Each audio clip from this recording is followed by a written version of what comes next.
Ce qui me fascine avec la machine, c'est très intéressant. Parce que là où je me suis pas trompé, mais où j'ai été naïf, j'ai eu la vanité de croire que je détournais la machine. C'est plus complexe que ça. En fait, la machine, quand tu la regardes, tu mets ce que tu veux sur son bras. Le bras de la machine sera exactement comme ça. Hop. La machine, elle va faire toujours le même parcours, mais le pinceau va s'écraser différemment. Suivant les encres, bien entendu, on a des viscosités, des épaisseurs différentes. Donc là, je vais jouer aussi sur la viscosité de l'encre, c'est-à-dire sur sa qualité à être plus ou moins épaisse, qui ferait qu'on pourra contrôler beaucoup mieux l'épaisseur du trait.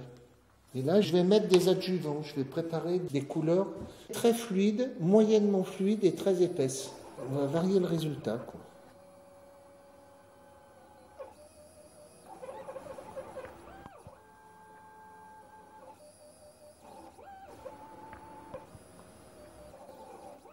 C'est comme si c'était un énorme pinceau géant, quoi. C'est comme si c'était une machine à imaginer des œuvres. Maintenant, après, le double, le multiple, l'original multiple, tout ça, c'est des concepts que la machine permet de soulever. Il y a bien entendu pour moi un hommage historique à Giuseppe Pino Galizio, j'allais dire le situationniste italien.